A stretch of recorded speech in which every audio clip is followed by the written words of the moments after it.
Shalom, all praises to Yahweh, Ba'ashem Yahushai, Ba'ashem Rakal Kadash. Double honors unto the apostles and elders of great Musa and rule well, and shalom to the whole full elect.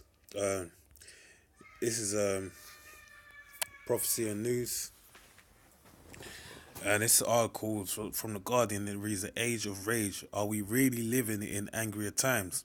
In a world in which populists whip up anger that spreads on social media, it's easy to conclude we have never been more furious. Right? It's a standard observation that the world is getting angrier, but the truth is that taking the emotional temperature of an entire era is a mug's game. All right. For one thing, it is almost impossible to get the necessary historical perspective. Road rage, for example, feels like a modern phenomenon until you learn that in 1817, Lord Byron was reported to the police for delivering a swinging box to the ear to a fellow in a carriage um, who was impudent to my horse. It's also easy to overlook the ways you've changed as an individual. I've certainly remembered life in the early 80s as less frustrating, but that's surely just because I lived a child's life of leisure, all expenses paid.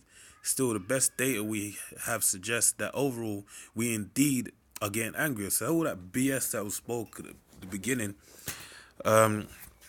basically was a lie, because times we're in the book of Ecclesiastes, the third chapter, it tells you that there's a time for everything, all right?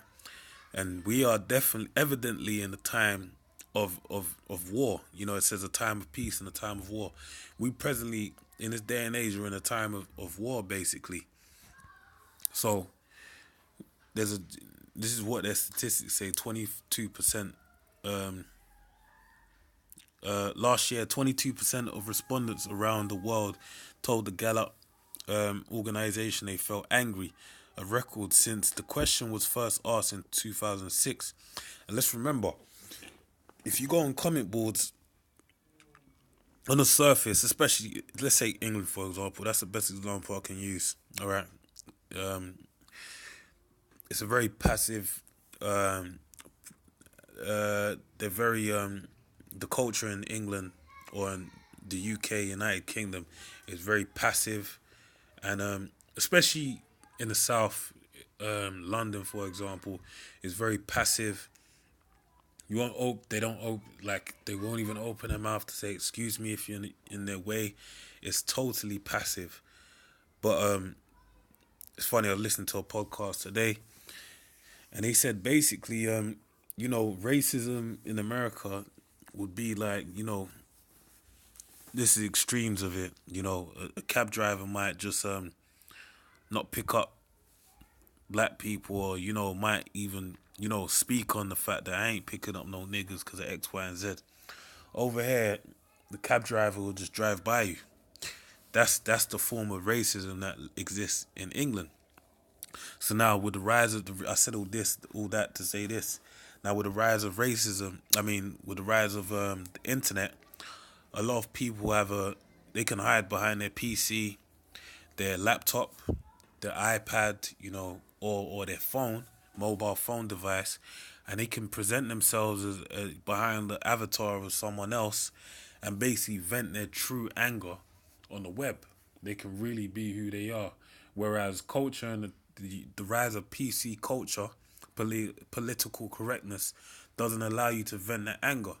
Now, what you're having is a pent up build up of anger, all right, where people, they're basically bottling it in, and it's coming out in eruptions.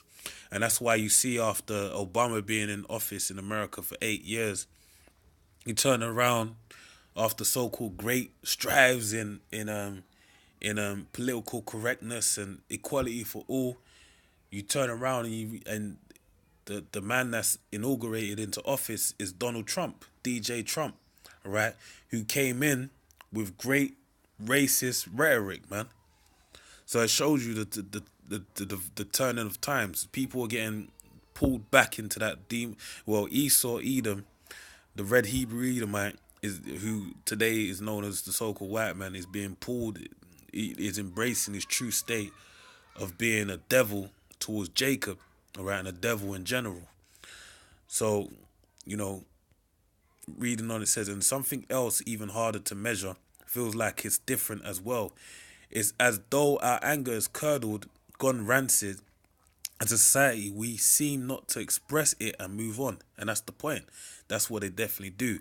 But to stew in it until at the extremes it hardens into violence and hate. Now, this is all being done for what purpose? It's being done for the purpose of the race riots that are prophesied in the gospel, man, and all throughout the word, the Bible. All right, one people rising up against another. All right, nation against nation, that being World War. These things are all happening because the great melting pot known as America in the land of the North basically is that whole Western philosophy is at the helm of what's gonna happen because you have people being passive somewhat, all right, in lesser degrees, okay, in terms of their hatred, but it's gonna boil over, and people are gonna start shooting, using acts of violence to basically make blood run in the street. Okay, according to the prophecies of the Bible. All right, because the effects of anger are sometimes so appalling, it's easy to conclude that anger is inherently bad in itself, with occasional exceptions, perhaps for the major social transformations like the fight for women's suffrage or the US civil rights movement. But studies have consistently shown that even everyday anger, not campaigns against injustice, but snappy remarks over the dinner table, usually has positive results. That's right, Basically, and that goes in. Brothers do that, man. If you can't air it out with another brother, then nothing good's gonna come of that. It's best to you got an issue, you air it out straight away, and that's why it says debate that cause with thy neighbor, because if you have something, a point of this tension among the brethren, it's best to be aired out. And then guess what? Debate that cause with thy neighbor, let not a secret be discovered, which basically means don't be getting petty and dealing with this, that, and the other. It really has to be to the point on what you know what is the problem. Okay, get to the root of it. All right, not campaign.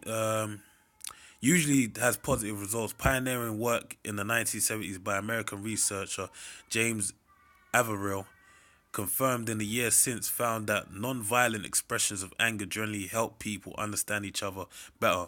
Fucking communication, man. Excuse me for quote unquote swearing, but that my frustration comes from the fact that this is the era, man, where communication is like the is key, but man, you just have people just don't know how to communicate, articulate an issue.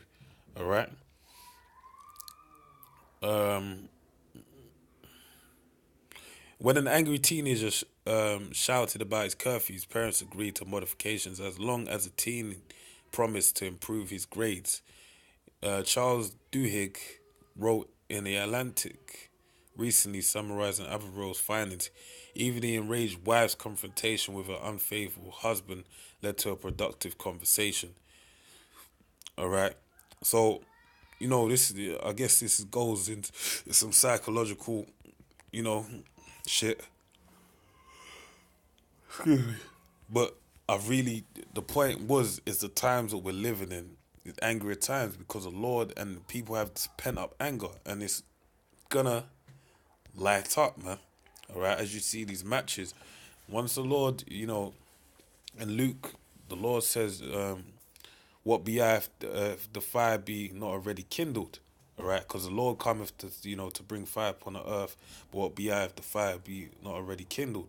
Because basically, what's gonna be going, this world is gonna basically free fall into some pandemonium before the arrival of the Lord on the scene. All right. So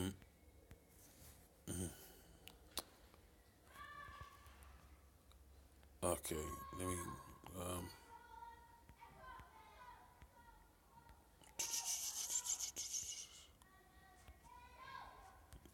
read this. Uh It's 2nd Ezra 9:1. He answered me then and said, measure thou the time diligently in it in itself. All right, and we measure the word by the time by what? The word of Yahweh Bashem Yahweh Shai. That is our measuring tool. How do we measure? The words that are written, the words of prophecy, we basically we learn them, know and understand them, and then we watch as well as pray, okay, as being watchmen set upon the walls of Jerusalem, which is a people before a place, and we analyze, okay, what by the passing, the current events of our times, where we are at within the prophecy, all right. And that's why we're told as well in Habakkuk that it says, though it tarry, wait for it, because it shall surely not tarry. So, we've been waiting, starting with the Apostle Tahar, been waiting 30 plus years, all right? 30 odd years. Now, we're in a time of the end. You could say, it is tarrying, but though it tarry, wait for it, because it shall surely not tarry. Technically, those tarrying, when it comes, is when you've been waiting for something to happen, when it comes, it's kind of like, wow, when I think about it, it wasn't that long. But when you're waiting for it, it feels like forever, all right? And that's the time that we're presently in. And when thou seest part of the signs past, which I have told thee before, then shalt thou understand that it is the very same time wherein the highest will begin to visit the world which he made. All right? So that's what we're doing. Therefore, when there shall be seen earthquakes and uproars of the people in the world, then shalt thou well understand that the Most High speak of those things from the days that were before thee, even from the beginning. All right? For like as all that is made in the world have a beginning and an end, and the end is manifest. All right? Trying to see if I want to read any more on this.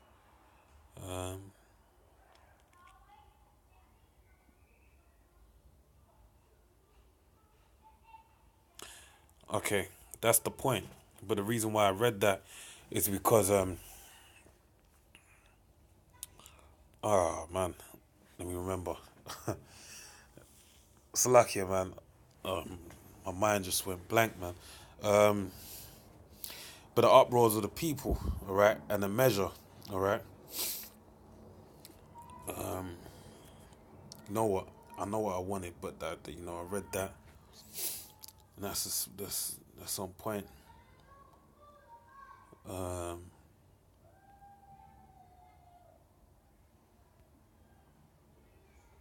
Okay, let me read this. This is what I wanted. This is 2nd Ezra 15:1. Behold, speak thou in the ears of my people the words of prophecy, which I will put in thy mouth, saith the Lord. And that's what the testimony of our Shai is the spirit of prophecy, as it tells you in Revelations, the 19th chapter. The secrets of, surely will do, Amos 3:7, surely the Lord will do nothing but reveal his secrets unto his servants the prophets. And these secrets were endowed unto us from the time of Deuteronomy 29, as it tells you, the secret things. These are the oracles of the Most High that we've been instilled with and trusted with to pass on to who? The elect, all right, of the children of Israel, because not all Israel is of Israel, okay, and cause them to be written in paper, for they are faithful and true, all right, and that's why you have the Holy Bible. Fear not the imaginations against thee, let not the incredulity of them trouble thee that speak against thee. For all the unfaithful shall die in their unfaithfulness. So, if you're unfaithful, you die in the unfaithfulness. Behold, saith the Lord, I will bring plagues upon the world, the sword, famine, death, and destruction. All right, so the Lord's going to bring all this. For wickedness have exceedingly polluted the whole earth, and their hurtful works are fulfilled. So there's a threshold where the Lord has outlined, and that measure is going to be met. When that measure is met, then the Lord is going to show himself, all right? That's why he says, and their hurtful works are fulfilled. So their works being fulfilled, meeting that threshold, means, okay, it's time for the Lord to come and put an end to this mess, all right? Because remember, and that's why that article spoke of what it spoke of. It said about the age of rage. Are we really living in angrier times? Because we're getting in the end times, and that rage, in order for that fulfillment of that threshold of wickedness on the earth, for it to be fulfilled, the psyche, all these the mental, spiritual, the spiritual, mental, physical is all connected with one, and it's all one and the same. The Lord is making these conditions as to where it's rousing up the people to get into that mode, man. That's why there was a point in time where the slave trade moves were heavy, man. I believe it got at its peak in 2017. All right, and that's why even Snoop Dogg come out and say, "Man, I don't want to be seeing this shit about us being slaves no more." All right, but then the funny thing is now you've had the rise of you had like Black Panther come after that, okay, and all this um you know the you had the recent movie the Avengers, and then basically Esau was passing the mantle on to Jake's, man. You had a so-called black woman being the ruler of Asgard, and then the shield being passed onto Falcon, which they say was because Bucky was really meant to get, but they said he didn't get it. Why? Because he had too much blood in his hands. So that even within itself is shows you something. Okay, so the point being is that's the point. This measure has to be fulfilled, and these times have to get into a certain psyche has to be pushed out into the world in order for this to be fulfilled. So with that, I pray you're edified. Shalom.